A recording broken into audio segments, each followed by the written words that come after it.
Dibujos para los viajeros del Nuevo Reino. Francia e Inglaterra o la herencia de la expedición botánica. Antes de iniciar, quisiera agradecer por haberme permitido presentar a la organización esta ponencia dentro de la mesa Cuadernos y Papeles de Viaje, Estudios de la Naturaleza o Apuntes para la Construcción de un Nuevo Mundo, de la que soy coorganizador con la doctora Fátima Madeira. En la historiografía del arte colombiano, uno de los problemas más complejos de resolver se relaciona con el paso del periodo colonial al republicano. Dicho problema no es otro que la formación de los artistas neogranadinos, para los cuales aparece como antecedente notable la Escuela Gratuita de Dibujo y Pintura de la Real Expedición Botánica, creada esta escuela en 1798. Normalmente se asume que la mencionada escuela, sumada a los talleres activos en el periodo, son las dos instancias de formación artística en la que se formaron los inicios del arte nacional. Pero las primeras producciones de los artistas activos durante las primeras 4 décadas del siglo XIX demuestran un cambio en los temas representados. Ya no se trata de una continuidad del arte aplicado a la ciencia, ni del arte al servicio de la iglesia, aunque se sigan produciendo obras religiosas. La emergencia del retrato de personajes vinculados con la gesta de la independencia y las representaciones de usos y costumbres se convirtieron en los temas principales del momento, lo cual se explica por un cambio en el gusto imperante guiado por una competencia nueva. En el primer caso, que no es nuestro asunto principal, se explica por la demanda de las nuevas élites sociales y políticas de representaciones adecuadas para un nuevo orden político. El segundo caso, al cual dedicamos nuestras reflexiones, tiene su origen en un factor nuevo. Nos referimos a la inmigración derivada de la apertura a Europa, posterior al fin del régimen colonial, entre la segunda y tercera década del siglo XIX, cuando llegaron diversos grupos de extranjeros como parte de legaciones oficiales o de empresas privadas. Es con ellos que se inició una orientación en el gusto ligado a la observación de usos y costumbres. Se trataba de viajeros estimulados por las posibilidades de negocios que se abrían con el fin de la hegemonía hispánica, con una mirada centrada en lo exótico, lo diferente, lo nuevo, en la narración de aventuras y exploración con una sensibilidad formada hacia finales del siglo XVIII, del siglo anterior. Publicaciones como los viajes de James Cook por los mares del sur y el Pacífico, así como la exploración de los Alpes, de quien fuera la primera persona que los explora y asciende a Mont Blanc, Horace Benedict Saussure, y hacia las primeras décadas del siglo XIX, con las primeras publicaciones de Alexander von Humboldt, junto a Aimé Bonpland sobre América, tenemos estas publicaciones que van a crear esa sensibilidad. La cantidad de publicaciones surgidas de esas exploraciones fue abrumadora, con profusión de grabados y mapas, ceñidos a diarios, bitácoras, recorridos, vistas, etc., en los que la narrativa personal imperaba. En este caso no mencionamos las expediciones científicas españolas, pues estas lamentablemente no alcanzaron las prensas con el mismo impacto. Algunos ni siquiera se llegaron a publicar. El Imperio Español estaba en su caso. Aún así, la expedición botánica neogranadina era una institución importante hacia 1806, pues según el calendario manual y guía de forasteros realizado por Antonio José García de la Guardia, la oficina de pintores contaba por entonces con 10 artistas, mientras que la escuela gratuita contaba con 6 egresados y 14 artistas en formación, de los cuales había 4 pupilos en la Casa Botánica, es decir, 30 artistas en total. Los viajeros entonces, llegados a América, tuvieron interés en hacer los relatos de sus viajes siguiendo tales modelos, los de Cook, Saussure y Humboldt. ¿Cómo fue la producción de imágenes en ese contexto? Veamos el caso peruano. En 1818, en el puerto del Callao, al occidente de la ciudad de Lima, el diplomático norteamericano Jeremy Robinson menciona en su correspondencia el encargo de dibujos de Indian Man and Woman of the Country. El catedrático de dibujo botánico del Colegio Médico al catedrático del Colegio de Dibujo Botánico del Colegio Médico de San Fernando Francisco Javier Cortés de Alcocer, quien fuera parte de la expedición botánica del Nuevo Reino de Granada. Aunque las obras comisionadas no se conservan, el antecedente citado permite identificar otra serie de dibujos que tienen la firma de J. Barber. Los que estoy mostrando en pantalla son de otra colección recientemente legada al Museo de Arte de Lima. Y además de un posible contacto de Cortés y Alcocer con el dibujante Francisco Pancho Fierro en la Academia de Dibujo Abierta en la capital peruana después de la independencia. En la Nueva Granada sucedió un caso similar, protagonizado por el ministro británico en Bogotá, William Turner, quien le solicitó a José Manuel Grot, dibujante colombiano, varias escenas pintorescas hacia finales de la década de 1820. Cito: dos vistas del Magdalena, un grupo de indios llevando pollos, dos señoras, una con sombrero en la mano y otra con sombrero puesto con peineta, un hacendado en viaje e indios con una carga de ollas, una procesión de Semana Santa, camino de monte con cargas de miel, señoras en visita con niños y criados, tienda de comercio y compradores. Fin de cita.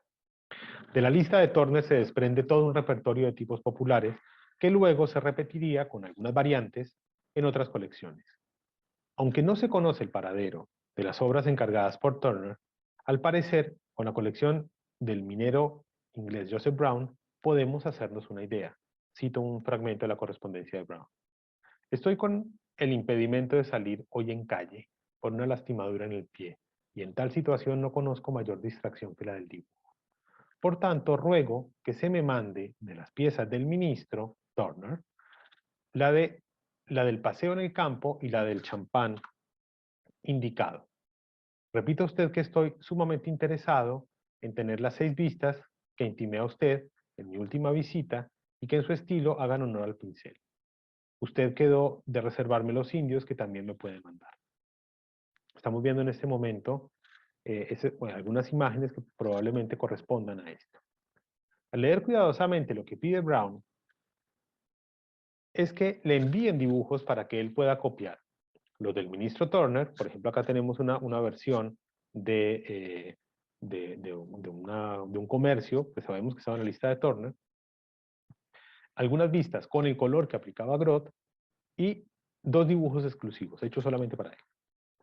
Además de tales referencias, sabemos que Turner ofreció 2 de sus dibujos, Turner, el ministro del cual tenemos la colección perdida, a la publicación inglesa Sporting Magazine, que se llamaba, el magazine deportivo, tenía como subtítulo Calendario manual de las transacciones del turf, la caza y toda otra diversión interesante al hombre de placer y empresa. En la edición de mayo de 1839 de Sporting Magazine, como parte del artículo Hunting in Bogotá, South America, aparecen 2 escenas en las que se muestra la cacería del venado sabanero con lazo y un grupo de orejones o granjeros, lo que estamos viendo en pantalla. En el corto artículo, aunque no se menciona a los productores de las imágenes, al final aparece una declaración sobre las mismas. Cito: nuestros artistas le hicieron amplia justicia a los dibujos que son representaciones del deporte y sus seguidores. Si bien le hicieron justicia a los dibujos, no así a los dibujantes. José Manuel Grot, dibujante del ministro Turner, se formó con el dibujante quiteño Mariano de Hinojosa hacia 1811-1813, un miembro de la expedición muticiana. El pintor de tradición colonial Pedro José Figueroa en 1817 y brevemente en Jamaica, donde viajó en 1821. Cuando Grot empezó a trabajar para comitentes extranjeros, como lo dice Beatriz González, era escribiente de la Secretaría de Relaciones Exteriores y acababa de fundar su Escuela de Educación de Alumnos Internos Pensionistas, esto es 1828.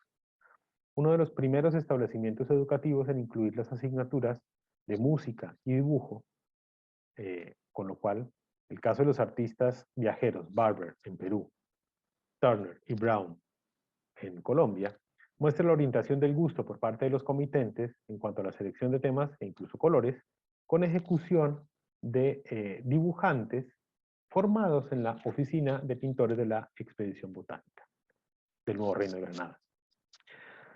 Más adelante volveremos sobre este punto. Lo interesante es que sabemos que la misma selección de imágenes de los viajeros británicos, conservada en la Royal Geographical Society en Londres, le fue ofrecida al diplomático francés Auguste Lemoine, de quien se conserva un gran legado al Museo Nacional de Colombia. En la imagen tenemos la comparación de dos versiones de una de estas imágenes del catálogo de Grot y los hermanos Castillo, en un caso para el francés y en otra para el inglés Brown. Cabe aclarar que los dibujos de las colecciones británica y francesa no fueron realizados solamente por Grot, sino por un equipo de artistas neogranadinos bajo su dirección compuesto por José María del Castillo y Escayón y su hermano José Santiago del Castillo y Escayón. Este dato se tiene gracias a que en la colección Brown se conservan obras firmadas por Grot y José María Castillo, fechadas hacia 1834-35. Las fechas son significativas porque las primeras escuelas oficiales de formación artística fueron el Museo y Escuela de Minas, o el Museo Nacional de Colombia, fundado por decreto del 28 de julio de 1823, junto con dos cátedras de dibujo, una en el museo y otra en la escuela, orientada a la mineralogía, y aparte la Escuela Gratuita de Dibujo y Grabado de la Casa de Moneda, que inició labores el 21 de julio de 1837, bajo la dirección del grabador francés Antoine Lefebvre, contratado por el gobierno. De esas escuelas sabemos que fue la última, la única que funcionó, es decir, la de la Casa de Moneda, pues allí recibieron formación Ramón Torres Méndez, José María del Castillo, posiblemente su hermano José Santiago, entre otros. Entre tanto, las cátedras del museo no pasaron de ser un proyecto, aunque en su comisión científica estuvo activo el fisiólogo francés François Desire Roulin, quien demostró ser un gran dibujante y acuarelista al poner sus talentos al servicio de las imprentas francesas que se sirvieron de sus obras para expedicionarios como Alcide d'Orbigny y, quien vemos en pantalla, Gaspar Molina. En suma, Grot y los hermanos Castillo tenían un conocimiento en artes previo a la entrada en funcionamiento de la Escuela de la Casa de Moneda y a la llegada de viajeros extranjeros, además. Esto lo decimos a propósito de historiadores que han considerado a los británicos y franceses como iniciadores del arte costumbrista, una tendencia que esperamos vaya cambiando con el tiempo. Habría que esperar casi una década para la aparición de otra instancia de formación. Nos referimos a la Sociedad de Dibujo y Pintura, fundada el 9 de octubre de 1846 por Ramón Torres Méndez, de quien habíamos escuchado antes en la Casa de Moneda, junto con Luis García Hevia, Simón José Cárdenas y Narciso Garay Jiménez, entre otros. Recordemos que de estos últimos, Torres Méndez va a ser reconocido como el principal representante del costumbrismo colombiano. Con esta breve exposición resulta claro que entre las décadas de 1820 y 1830, las dos primeras de existencia de la República de Colombia, hubo una gran cantidad de artistas activos en Bogotá, en cuyas obras se representaban escenas de la vida cotidiana,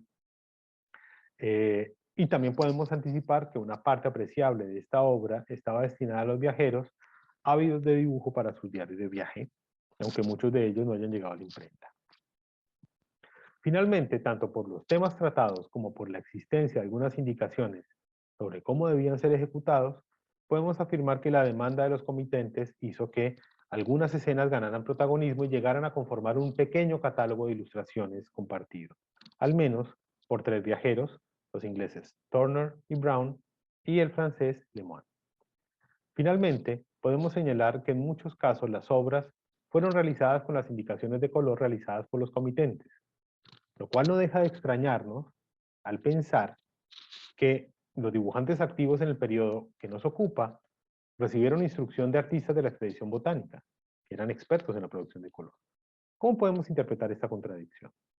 Nuestra hipótesis es que José Manuel Grot y los hermanos Castillo trabajaron inicialmente con colores producidos por ellos mismos, con lo cual se seguía la forma de trabajo establecida en la expedición botánica. Pero al tratarse de artistas con recursos modestos, es decir, no tenían el aparato de la Real Expedición Botánica con apoyo virreinal, los resultados de sus preparaciones eran opacos y con cierto carácter terroso, como podemos ver en la imagen. En un magnífico dibujo de José Manuel Grot, que en todo caso se ve como lavado, y probablemente eso sea por colores producidos por mano propia.